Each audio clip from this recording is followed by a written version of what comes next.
Good afternoon. I'm Sheriff John Jordan, and I would like to welcome you to the Cape Girardeau County Sheriff's Office. And first of all, I want to give you kind of a layout of how the press conference will go. First, what I'll do is I'll introduce the department heads, elected officials, and the family spokesperson at the head table. And then I'll introduce some of the key personnel involved in working the Jacque Waller homicide. Second, some of the department heads will make a brief statement, and we will finish with Jacque Waller's father, Stan Rawson, making a statement. At that point in time, we'll then open it up to questions from the media to the panel, and either a member of the panel or one of the investigators involved in the case will move to the podium to answer the question. Now, as far as parameters for the press, this is what we would like you to do. I ask that each press member announce their name and media affiliation before asking their question. Questions will be asked in numerical order as your press pass was issued. So if you have press pass number 1, you get to ask the question.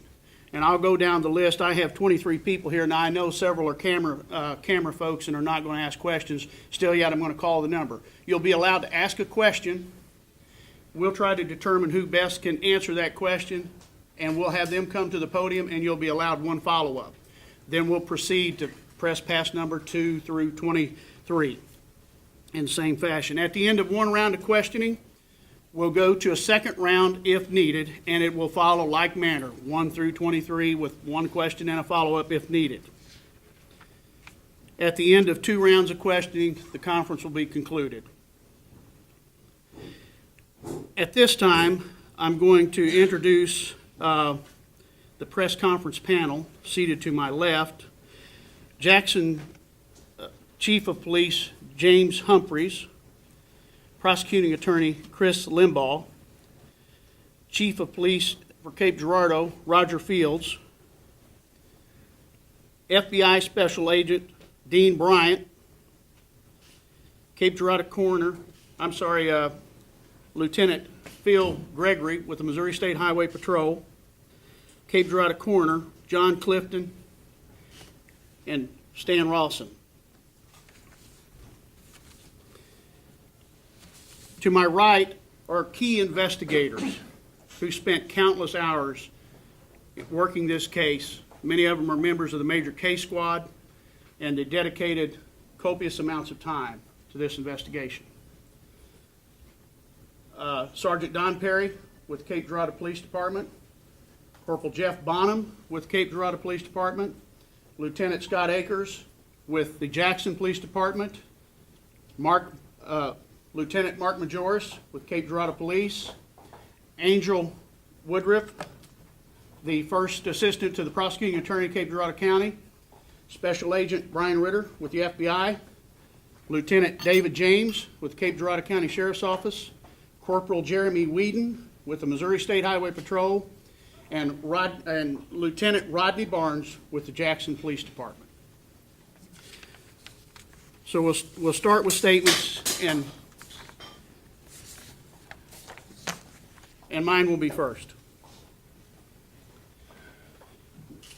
Today brings a bittersweet ending to one of the highest profile homicide cases in Cape Girardeau County history. Bittersweet. Sweet in that Clay Waller is now a confessed murderer and publicly had to confess his crime in a court of law. It's bitter in the respect that none of us here believe Clay's punishment fits his crime. None of us. Nonetheless, it is sweet that this dear family finally knows where Jacque is, and they're able to close ranks and honor her with a proper burial. It's bitter knowing that while Clay Waller has been sentenced to 20 years in prison, Jacque Waller was sentenced to death. And her family was sentenced to life without Jacque. God bless the family of Jacque Waller Godspeed, Jackie.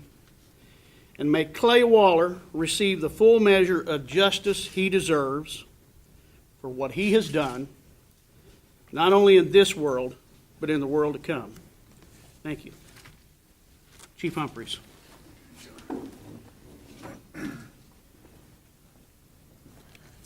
First, I want to thank Sheriff Jordan. I want to thank him for his hospitality, hosting this here for us, his department. It's greatly appreciated.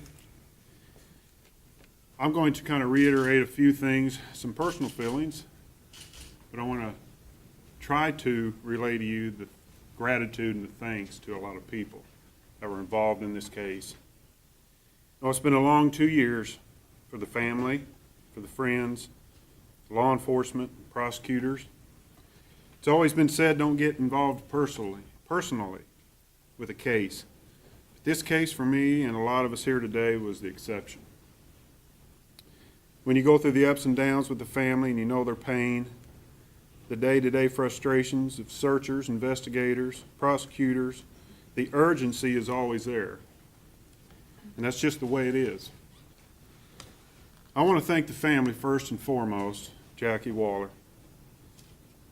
We had a lot of contact with Stan and Ruby and Cheryl and Rob, for there has never been any wavering with their support for us, ever, from day one to today. They've been there, they've been behind our back, and they've supported everything that we have done to get us where we are here today. Your strength and cooperation, your patience and understanding will always be remembered. You know, 2 years ago when I received the call that Jacque Sue Waller was missing, I never realized just what we were all in store for. But I will always remember the urgency in who all were involved. And I'll never forget you, Cheryl, the urgency when you came to our department to make that report. And I will be forever grateful to the men and women of my department for taking you the way you should have been taken. And the guys like Sheriff John Jordan, Chief Roger Fields, Lieutenant Phil Gregory, Supervisory Special Agent Dan Niedermeyer, Special Agent in Charge Dean Bryant, and Special Agent Ritter for their dedication, for dedicating their people to this case and to the assistance they've given me over the past 2 years. Their manpower or their resources, it didn't matter. They were there day in and day out. I'm so thankful to the many people in the case who assisted us, who assisted me in my department, both directly or indirectly. So many that there's not enough time to give appropriate accolades that their efforts so deserve. To the volunteer groups and the organized search teams, which Lieutenant James, who coordinated most of these efforts, will address shortly. But to all the members who make up the Major Case Squad, who run the Major Case Squad. It was my department, the Cape County Sheriff's Department, the Cape Girardeau Police Department, Missouri State Highway Patrol, the Bowling Green County Sheriff's Department, SEMO DPS, thank you. The civilian members of the Major Case Squad who kept up the over 350 leads generated in this case, and everything that they had to prepare to get it to Angel, it was a lot. And a lot of times the civilian people responsible for that, they never get enough recognition. But they put it together. I'm also grateful to the individual officers from all agencies who helped when called upon, and the individuals and prosecutors you see seated here for their hard work, dedication to the case, cooperation between local, state, and federal agencies to get this case prepared with or without Jackie's recovery was extraordinary. This case was always at the forefront for everyone, and they kept the pressure on. You know, the family that we've met with, all of us here have, law enforcement, prosecutors. In this case, we had two goals. It was, number one, bring Jackie home.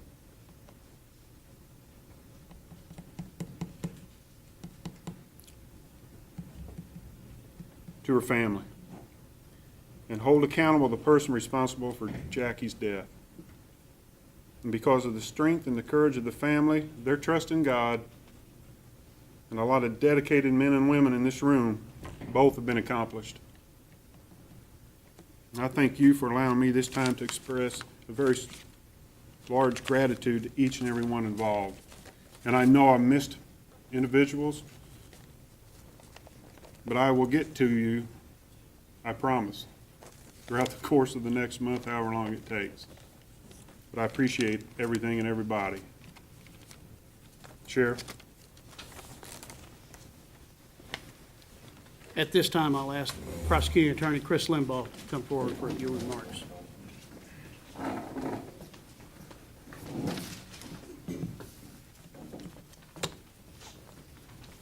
Good afternoon. This has been an important day for justice in Cape Girardeau County.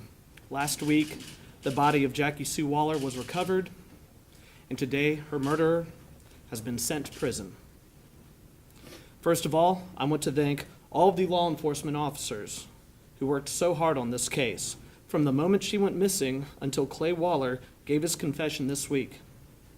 Dedicated officers like Police Chief Jamie Humphreys, Sheriff John Jordan, Major Case Squad Commander Mark Majoris, Deputy Squad Commander David James, FBI Agent Mr. Ritter, and to many others, too numerous to name, who worked literally thousands of hours to solve this case and find the body of Jacque Sue Waller. Thank you, each and every one of you. You are heroes. As the prosecuting attorney for Cape Girardeau County, it is my privilege and obligation to explain how it came to pass that Jacque Waller's body was found and her killer convicted. For ethical reasons, it has been a well-kept secret these past few weeks, but now that the plea has gone through, the details can come out. Prior to my induction to this office, the possibility of a plea was discussed with the family in order to recover Jackie's body. My predecessor, Morley Swingle, asked whether it was more important to them that they recover Jackie's body or whether it was more important that Clay Waller get a life sentence in prison. At that point, it was decided that it was more important to get Jackie back. With that in mind, a plea offer was made. That if Clay Waller would take authorities to the body of Jacque Waller and plead guilty to second-degree murder, the prosecution would agree that he would receive a sentence of 20 years in prison. This would ensure a conviction with a prison sentence while returning Jackie's body to her family. Several months ago, when I became prosecutor, this offer was left on the table. Under the truth in sentencing laws in this state, Clay Waller will serve at least 85% of this sentence, and we anticipate he will serve the entire sentence. Make no mistake about it. If this plea offer had not been made, the body of Jacque Sue Waller would never have been found.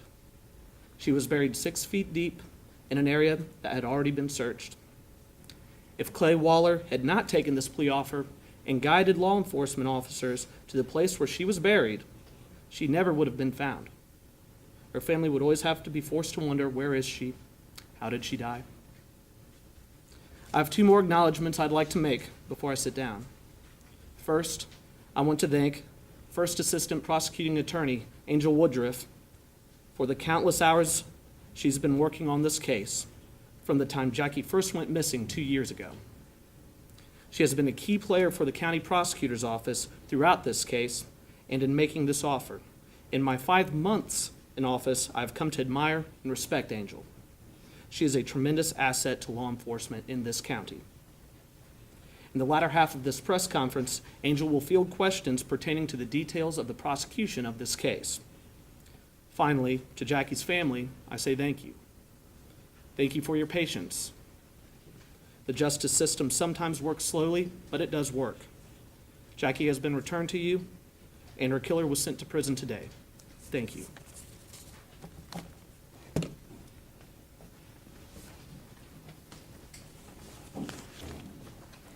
At this time, I'm going to have Jackie's father, Stan Rawson, to come forward.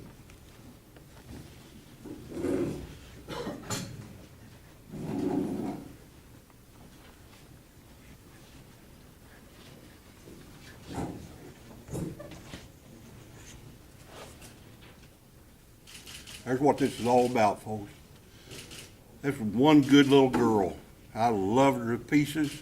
Her family loved her, and her triplets loved her.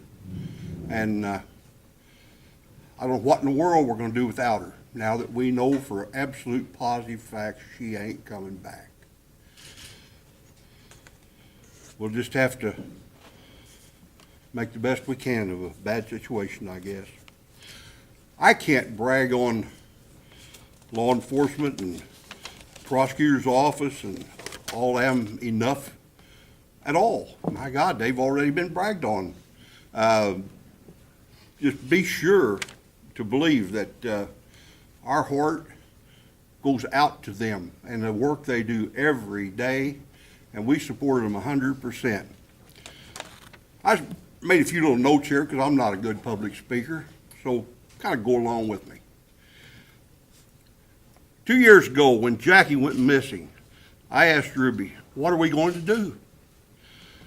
She said, we'll just have to put it in the Lord's hands and pray for his help. Little did I realize that he would send the very best he had. That's the truth, folks. Little did I realize. Lieutenant James of the Cape County Sheriff's Department and Chief Humphreys of the Jackson PD immediately went to work, calling out the Major Case Squad, and quickly had the Department of Family Services put the 3 5-year-old triplets in the custody of their sister, or her sister, Cheryl, my daughter. And that really was a turning point for us. We knew right then that we had the best. For the next 2 years, the investigators, they worked tirelessly and turned over every rock in Cape County looking for our little girl. We didn't realize she wasn't in Cape County. She was in, I believe, it's Alexandria County over in Devil's Island in Illinois. They finally got to her, though. They decided where she was at. They just hadn't found her. They enlisted the help of hundreds of volunteer searchers, among them being Bobby Sherrill. Bobby never wavered in his efforts and even bought his own search dog and conducted many searches by himself if he couldn't find someone to go out with him. When she was finally located on Devil's Island, Bobby and his dog Kip had been nearby but not located her, just not near enough. Clay had done a good job hiding her. We all agree on that. God bless all the search and rescue people. These people operate in the dark. You never even know they're around most of the time. And they have a lot of success. They operate without any hope of reward or any accolades other than the fact that they did a good job. And we should brag on them.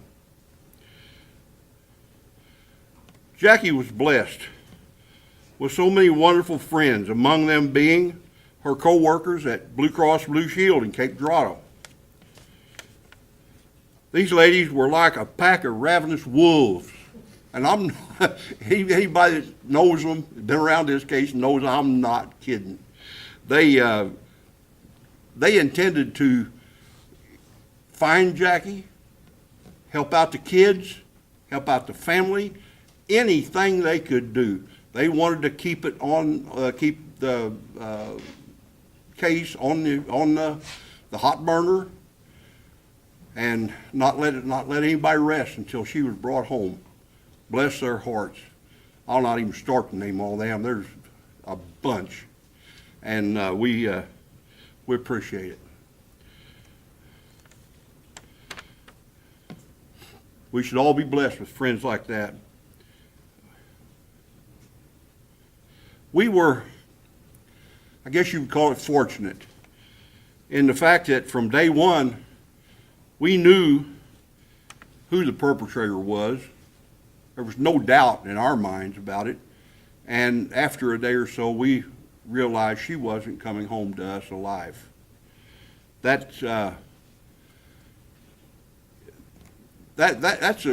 a lot different than most cases these people disappear under, the circumstances and everything. And Jackie was served well, I think, by telling different people and keeping her logbook on her computer about what he had threatened her with. We didn't take her serious, folks.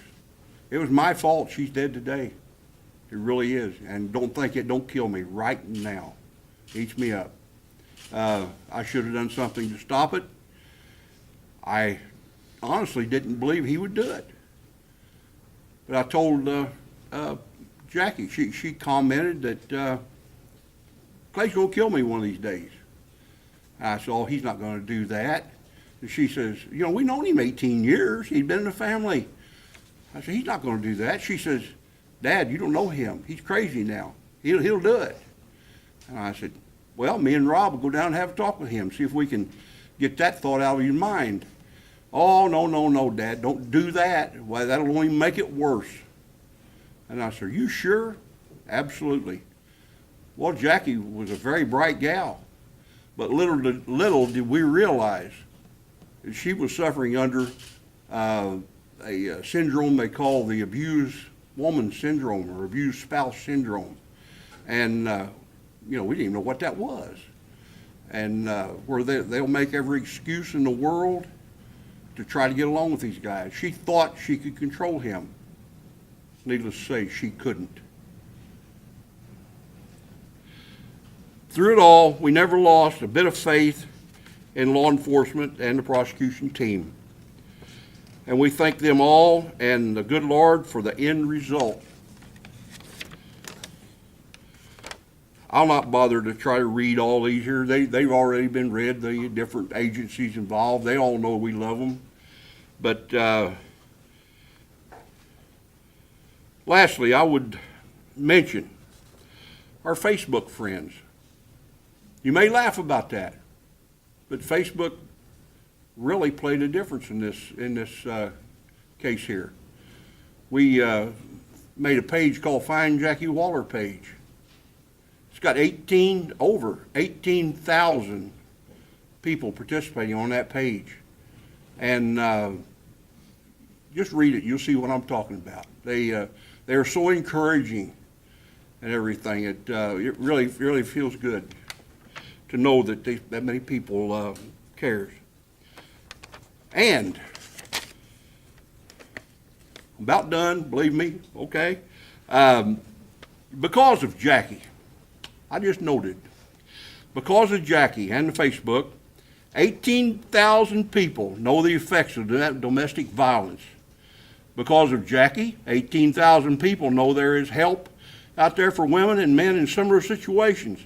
Because of Jackie, 18,000 people will teach others about the signs of abuse and domestic violence. And because of Jackie, we all love a little bit stronger. In my opinion, Clay Waller didn't get what he deserved, but he did deserve everything he got. Thank you, folks. I appreciate it.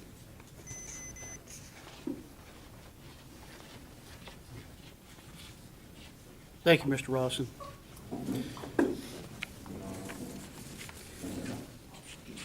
At this time, we'll go ahead and we'll start the questions from the media. And the holder of press pass number 1, Southeast Missourian, Fred Lynch. Fred Lynch, Southeast Missourian. Is there any reason to believe Clay Waller had any accomplices?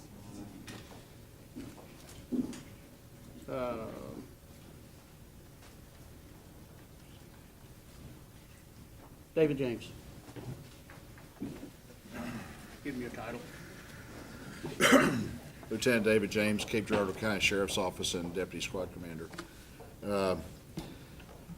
There was so much to this case, we weren't sure if he had any accomplices, and there was a lot of people trying to tell us that there were accomplices, so we didn't put it past Clay to have someone enlisted to aid him in his crime spree that he went on that day. Throughout the investigation, though, between the prosecution staff, the Major Case Squad, the FBI that gave so much assistance to us, we pretty much determined that we do not believe that he had any accomplices. There are still a few unanswered questions that we couldn't get from Clay Waller himself, but it still remains to be seen whether or not some of those unanswered questions that he couldn't answer, whether or not someone participated. We don't believe at this point that there is another accomplice. Follow up? Okay. Okay. Holder of press pass number 2. Emily Cody, Southeast Missourian. Because the body was found in Illinois, of course, the case has multiple jurisdictions, and I know that Ms. Woodruff mentioned in court that she can't bind Illinois, she can't bind the feds. Were there any deals worked out with those authorities, or is he still on the hook for charges, and if so, what are they? I'll defer to prosecuting attorney, assistant. Give me your time. There were no deals made with any other authorities. That includes Illinois, that includes the federal government. If he is to be prosecuted by any of those entities, that is their decision, and I cannot speak for them. Follow up? If you can't speak to it, then I guess I can't find out what sort of things he could be on the hook for. Number 3, Christy Millwood. Christina or KFDS, do we know any sort of timeline as to when he supposedly killed Jackie to when she was buried? Major Case Squad Commander Mark Majoris.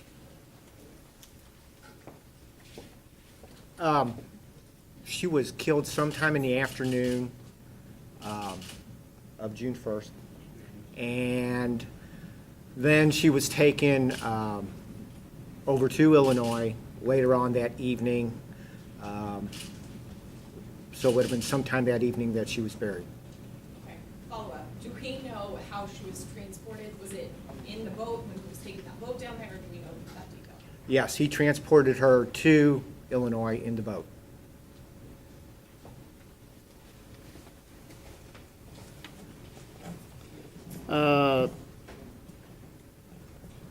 Press pass number 5. Joshua Russell, KFDS. At what point did he approach prosecutors to make the deal, and did he give any kind of indication why he was accepting it now?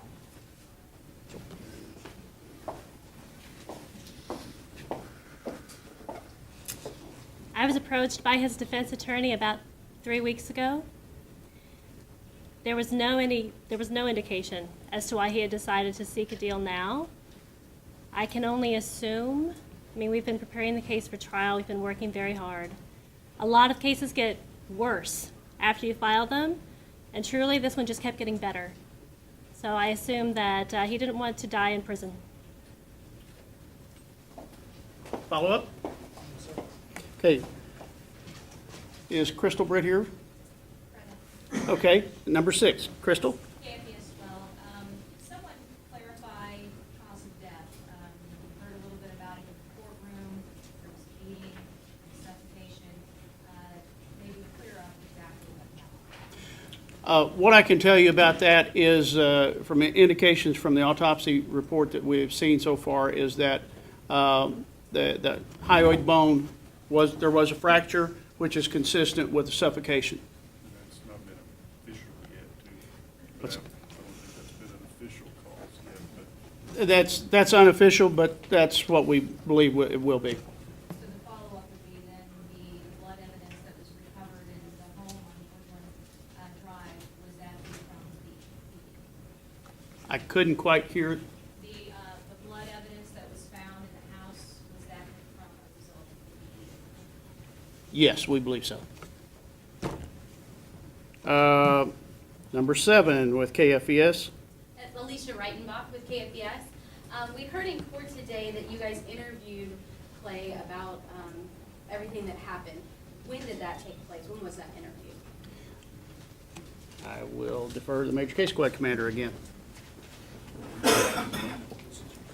That was Monday morning into afternoon. Of this week? Yes. Okay.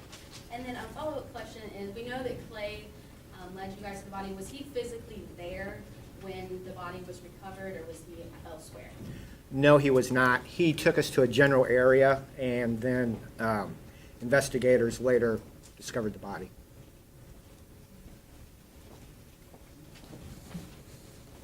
Number 8. You skipped 4.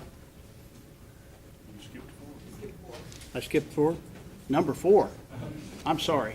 Oh, that's all right. Can you just, sorry, Adam Vogler from the Southeast Missourian. Can you describe the precise location of the body and how deep it was buried? What I can tell you is that the body was found near Devil's Island. There's a channel between Devil's Island and the main bank of the Mississippi River, and it would have been just to the what would be the south and east of the channel separating Devil's Island going downriver. And she was approximately 6 feet deep. Follow-up, was the depth of the burial a reason why search teams may not have found her despite multiple searches? Yes, that and sand. Sand is very acidic, and so that would be the reason why. Thank you. Now, number 8. 8 and 9 have to leave. 8 and 9 had to leave. Number 10. Aaron Reagan, Southeast Missourian. We've heard about a lot of evidence that Clay may have tried to throw investigators off the trail. Can you describe in depth some of those things that he may or may not have done? Some of those things that you looked into? Mark? Or Jeff? Jeff Bonham? Corporal Jeff Bonham, Cape Girardeau Police Department. Yeah, that is true. Clay Waller had took several pieces of carpet, actually one carpet runner, cut it up into pieces, drug it down into the basement, and there was a crawl space. And he went approximately about 60 feet back into this crawl space. It was a very narrow crawl space. Investigators had to actually crawl back there and had located the several pieces of carpet and the padding that was underneath it. Follow-up, in the days and weeks after Jackie disappeared, did he continue to try to throw investigators off the trail by driving his truck, placing her business cards? I'll refer that to Lieutenant James, sir. He did multiple things to try to throw investigators off. He planted evidence. One of them, we believe, was the business cards that were found out on Highway 177 near Trail of Tears. We had been surveilling him very tightly. We knew where he was at. We got him on video, pulling through a lot. He had never been out on that route before. And that morning he came through there. That afternoon we found the business cards. So we know that he had went out there in that area and likely planted them. He planted blood evidence inside of his truck, in the bed of his truck, the doors of his truck, and we've got evidence that he filmed that and said he just put the blood there to try to see how shady the investigators were. We got evidence where he was trying to cover up evidence and clean his boat and all those kind of things. There was some fish blood involved where he got some fish blood. He tried to hide any traces of blood that might have been in the bed of her truck and in the bed of his truck where he transported her. And he also put the fish in a boat in an effort, we think, to try to camouflage her blood with some Asian carp.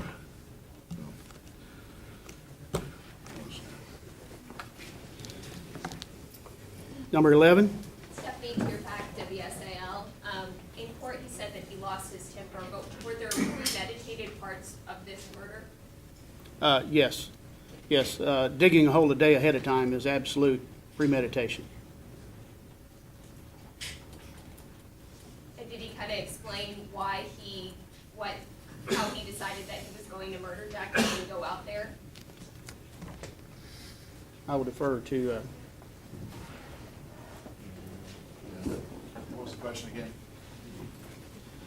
Did he kind of just say, like why he had decided to murder Jackie, why he picked that location? Well, that's a location that he had flown over before in a helicopter, and he had told friends of his that that's a good place to hide things, so we had that comment early on. We kind of knew about it. It is an isolated location. It is kind of hard to get to by land. You just about have to get there by river if it's wet at all. And he just knew that was a good spot to put her, and it would be hard to find her.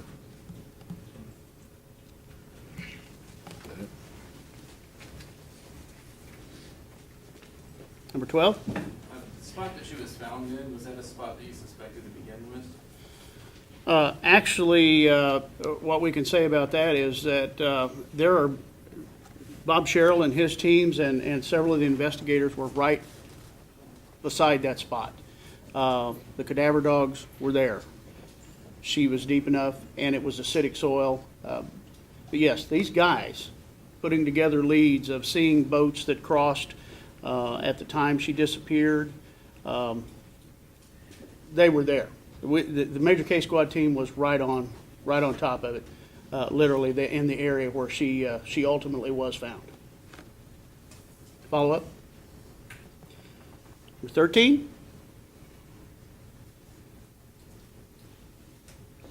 Number 14? Okay. 15, KSDK. 16, WPSD. 17, Jacob McCollum, KRCU. What do we know about the 24 hours before Clay killed Jackie? He obviously dug the hole. What else did he do prior to the murder?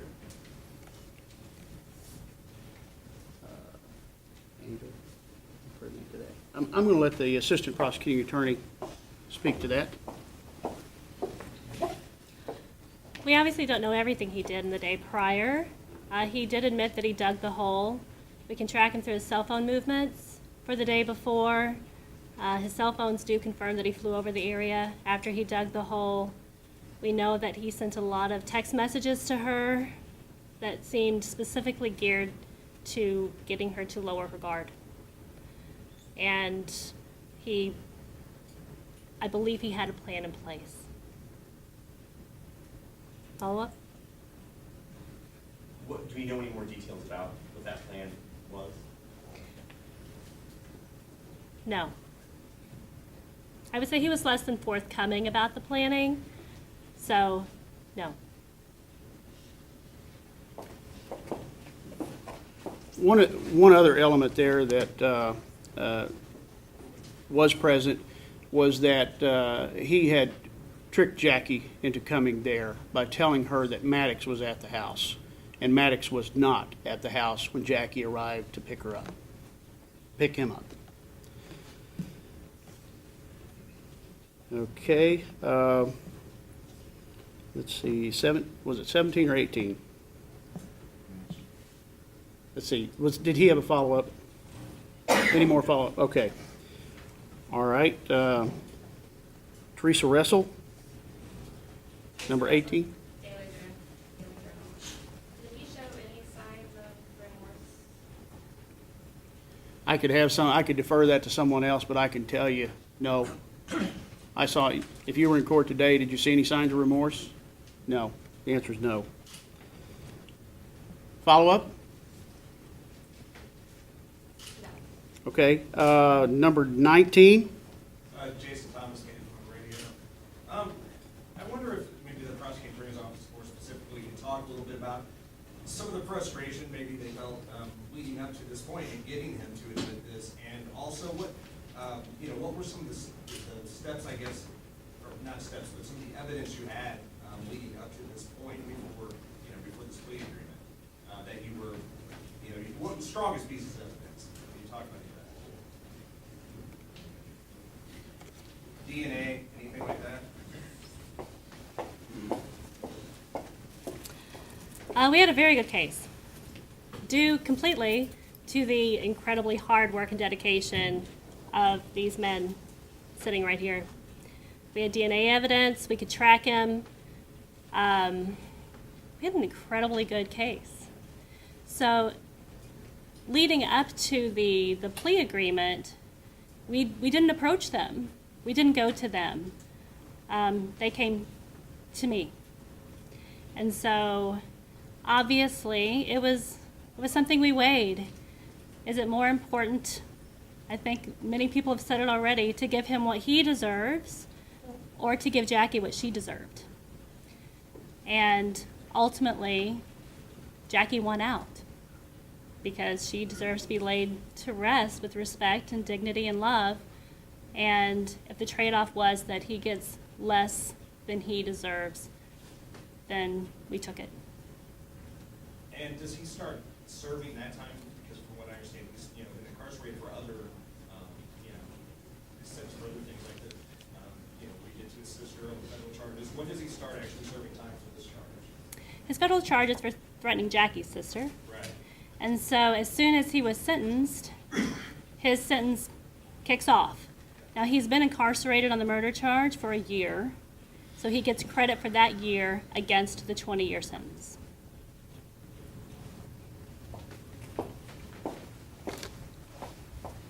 And as Assistant Woodward was saying, that it was a very strong case. Anytime you're filing a murder charge without a body, you have to have a lot of evidence. We had a lot of evidence, and the prosecutor's office did a fantastic job when they started the depositions. That's when the cheese got binding, so to speak, and he really got nervous. So they did an excellent job. Number 19. Okay, number 20. Chad Speaker, KTJJ Radio in Farmington. Cheryl, you said that you were against the plea agreement in your statement.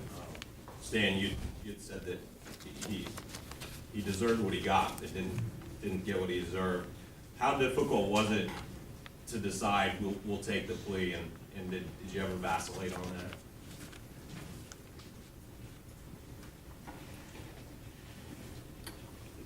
Stan, come over here, Stan, if you would.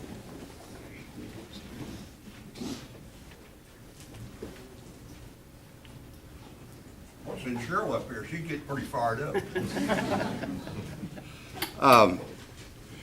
Repeat the question again. Well, it seemed The main like point. there were kind of some mixed feelings on whether to accept the plea or not. How difficult was it to arrive at that decision, and did you ever waver on that decision? No, there's no wavering at all. We wanted him to have 20 to 25 years and get Jackie back. The object was we wanted Jackie back. And prosecuting attorney's office performed magnificently. No complaint here. Follow-up, did they leave that decision all up to you, or were they part of that decision? Well, they asked me. I don't know if they left everything up to me, but they asked me, and I appreciated that. The deals are made all the time. We don't hesitate to believe that at all. He was narcissist enough. He would never admit it unless he had something to gain by it. Okay? Okay. Number 21, Greg Gold. Greg Goulding with the Cashbook Journal newspaper. What was his motive for killing her? I mean, we've explained sort of the process, and now I'm learning that it was actually premeditated. He had already dug the hole the day before, so it wasn't something where he just snapped and was angry or something after a divorce meeting of that day. What was in the hearing that we heard earlier, the plea hearing, that if he was losing his cash cow or whatever, but if he didn't kill her, she would still be alive. What was his motive for killing her? As best as can be determined. I'm going to defer to Lieutenant David James. I think based on all the information and evidence that we have is that some of the comments that he has made that we're aware of is that she was going to take the kids from him, and he couldn't stand the thought of someone else raising his children, or that Jackie might have had a boyfriend, and he just wasn't going to have any of that. He had said that he had dug many holes in the past, and he decided at different times not to carry out what he had planned to do. But this time it was different. They admitted to the divorce attorney, and there was anger, talk about bankruptcy. He didn't want to lose the kids, and it was on. He premeditated it by planning to have Maddox gone to his girlfriend's place over in Illinois, and he had set it up through phone conversations with her and text messages indicating that all is well, stop by, get Maddox or whatever. She goes by, and then it's just a blitz attack and kills her, and then he scrambles to figure out what to do next and takes her and buries her in the pre-dug hole that he had. And then as an afterthought, I think he thought he had it planned out pretty well, but criminals never have it planned out very well when they do a thing like this. They think they're so smart, they still inadvertently make mistakes. And fortunately, the Major Case Squad and our whole investigative team found all those mistakes that he made. Number one was doing something with the carpet, and that was a big mistake. So, Follow up? Okay. Number 22? Ashley Yarkin, KSTK in St. Louis. We've heard you guys say that he showed no remorse and that he was not as forthcoming, but we've also heard him be described as someone who is kind of full of himself. And then we see him today, his head hung low and he's skinny. Can someone talk a little bit more about what he was like on Monday? His personality, why he's not giving up the story? Is he proud of what he did? If he's not remorseful? Anyone that's ever dealt with him over the years would just say that he's a liar and the truth doesn't live within him. But I think I better defer to probably the assistant prosecuting attorney.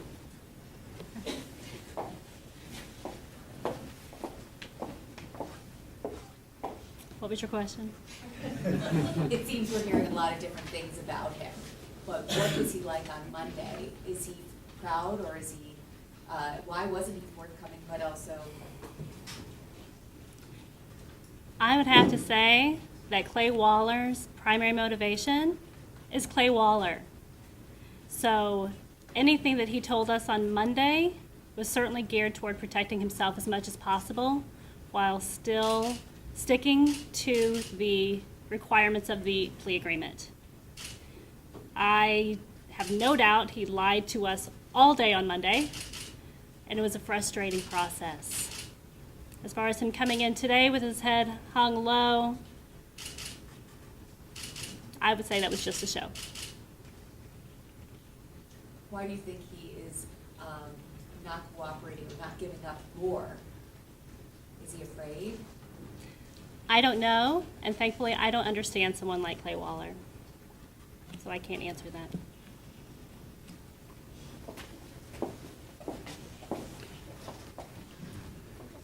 Number 23. Yes, Alan Zager from the Associated Press. You expressed some general dissatisfaction with the length of the sentence, but can you explain more precisely how that number was reached? In other words, was this the midpoint of the sentencing range for second-degree murder? Was this a number that was put out there by the defense? How was that calculated? I'll have the assistant prosecutor answer that. We had met with Jackie's family prior to even charging Clay with the murder. And we discussed with them, just as they've said, what they could live with. And the number 20 was the number that was decided on for a plea offer at that time. And we just wouldn't come off of that number. They asked us to do so, but that was something the family was happy with, that they could live with in return for getting Jackie back. And so that is the number that we stuck with. So the defense actually was seeking a lower number? The defense, they were absolutely doing their job and advocating for their client. So yes, they sought a lower number. And if I can just ask a follow-up, where is Mr. Waller presently incarcerated? Is that going to change as a result of today's? In other words, is he in federal or state custody? That's not a question for me. Since I'm the keeper of the jail, I can answer that question. He's above us right now. As to when and where he will be moved, I will not say exactly, although I can tell you it will be sooner rather than later. Okay, that completes the first round. I'm going to come back through, and number one, we'll allow another question and a follow-up if you have it. Fred Lynch, Southeast Missourian. How much and what type of information were you able to glean from the body?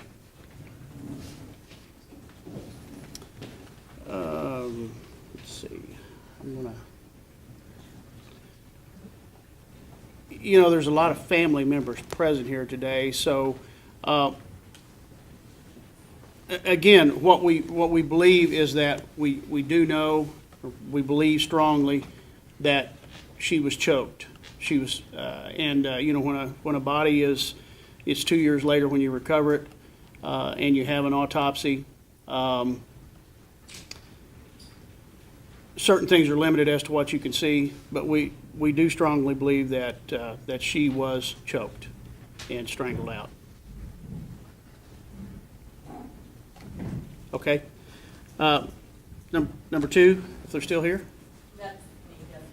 Emily Lee, Southeast Missourian. How did he move the body from Illinois and realize when the family is present?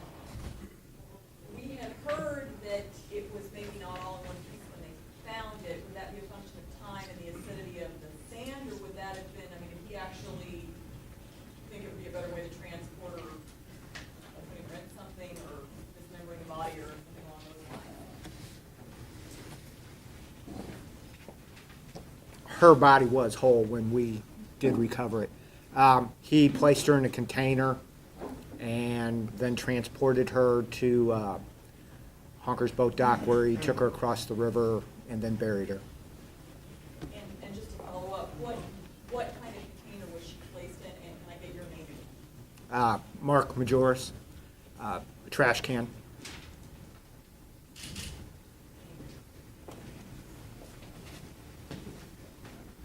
Number three, already gone.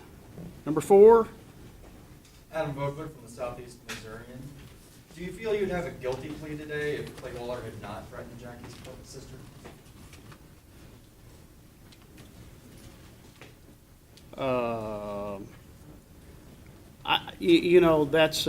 I think we had a strong case. I really do. I believe we had a very strong case, and I believe that's why we're where we're at today. As a follow-up, was there any information that came to light because of that investigation, or did it provide any sort of leverage as far as the plea agreement? I'll defer to the prosecutor's office. No.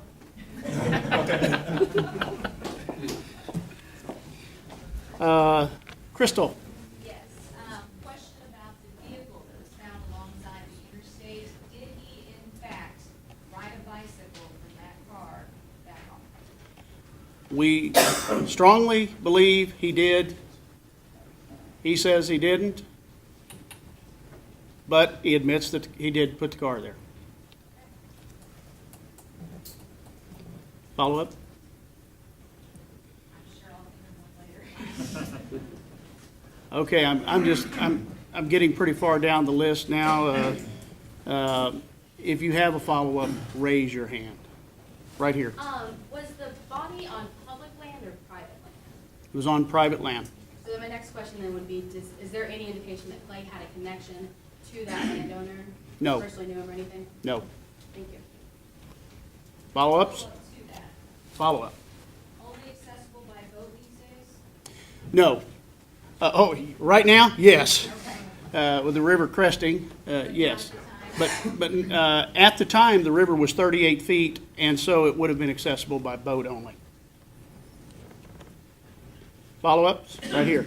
Did Clay Waller try to blame Jackie's death on someone else, and if he did, who? All I can say is Clay told a lot of stories, but Clay admitted his guilt and did so in front of a judge today. Here, did you have something else? Okay. I'm sorry, Go ahead. You said some mistakes were made, obviously. He made some critical strategic errors, I guess. Can you elaborate on some of the mistakes he made? I mean, obviously the blood would have been a big one, and then trying to hide the carpet afterwards, but what else did he screw up?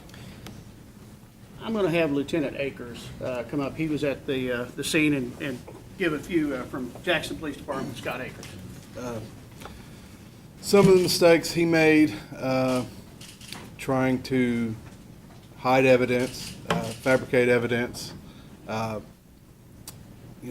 we know, he tried to hide the carpet, which was probably his most critical error.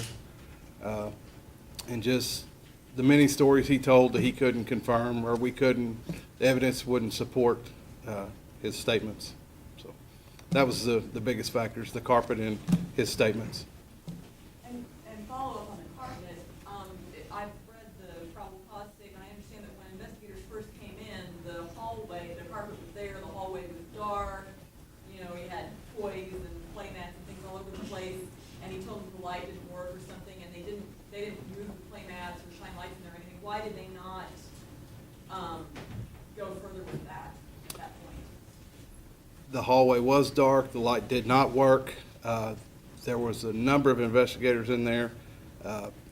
We did actually look at the carpet. We didn't, for whatever reason, we didn't look hard enough, It was there, and it wasn't there the next day. So that, again, that's what we say, the carpet's a critical piece of this case. Thank you. Do you have a follow-up on that? I'd like to speak before you do. Okay. Are there any other questions? I know, Greg. Quick question, is it a crime to move the body across state lines? That sounds like it would be an illegal act to me, but I don't know if that's an actual crime. Coroner Coroner Clifton, anything on that? No idea on that question. Prosecuting attorney?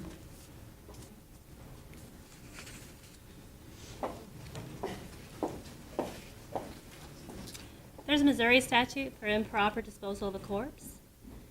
I agreed not to charge him with anything related to the disposal of her body in return for her body as part of the plea agreement. As far as whether or not there exist in Illinois or in the federal government criminal offenses related to the disposal of her body, I cannot speak to that. Follow up? Is there anybody who can, as far as, is that a federal, obviously you're talking about different entities, so it's probably a federal jurisdiction.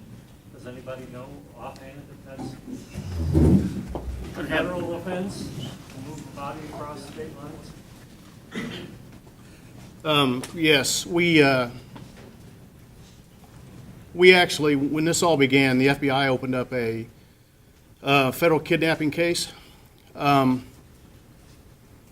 then during this period of time, this entire 2-year period, one of our agents down here, Brian Ritter, worked hand in hand with the major case squad. Now, the presence of Jackie's body in Illinois when we went over there and were able to locate her is still up for discussion as far as what the federal government may or may not do, the prosecutor. So that will be up to them.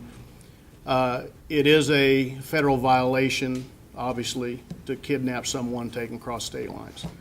But I cannot speak to what the federal government will do as far as U.S. Attorney's Office in that regard. But we do have and did open up a federal kidnapping case. Is that still open? It is still open. And based on what the United States Attorney's Office would choose to do or not to do, then we will either maintain that case or we'll close it. To follow up on that quickly, and the legal ramifications.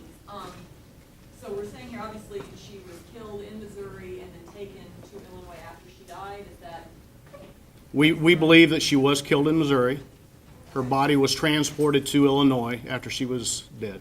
Okay, so would it still be considered a kidnapping across state lines if the person was deceased after they crossed the line? The circumstances will dictate whether it would or would not, and that would be something U.S. Attorney's Office would have to make a determination. Okay, if there's no more follow-ups, I've got Lieutenant David James, who's an assistant Major Case Squad Commander, has a few things that he wants to say. I just wanted to make a few remarks. In the beginning of this investigation, the Major Case Squad investigated this case, and that's officers from all the different jurisdictions here. But somewhere down the road, when you get to a point where you don't have a body, you don't have charges, you have to continue the investigation, and the squad disbanded. The investigation continued, but I just wanted to talk about a little bit of support we had from a lot of people. The Missouri State Highway Patrol, the Missouri Water Patrol, as well as our local agencies that make up the Major Case Squad, they were of great assistance to us because we still had to search by air. We had to get up in airplanes and helicopters and photograph things. We had to dive a bunch of ponds and a bunch of lakes and the Mississippi River, and we had to rely on the Corps of Engineers to come out of St. Louis to help us with sonar equipment and all that.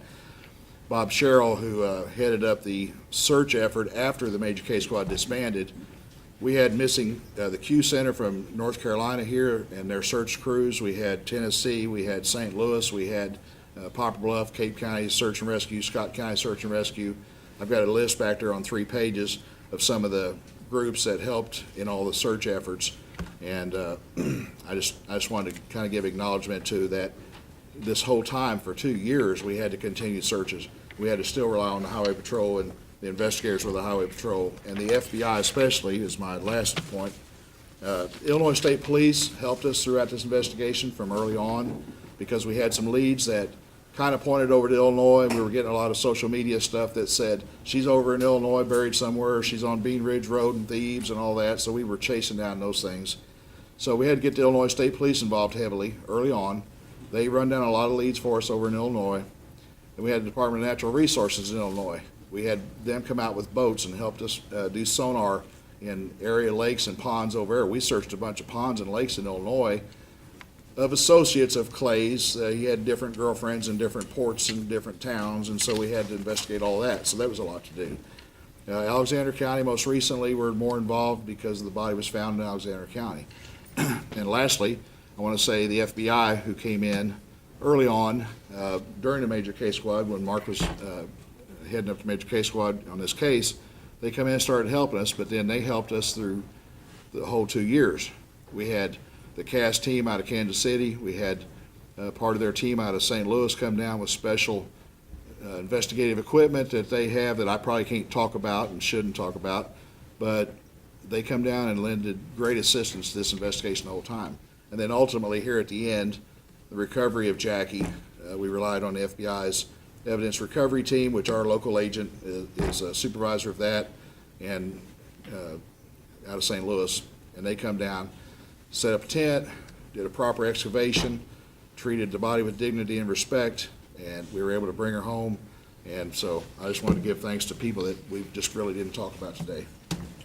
Okay. If that's it, the press conference is concluded. Thank you for attending, and have a great afternoon.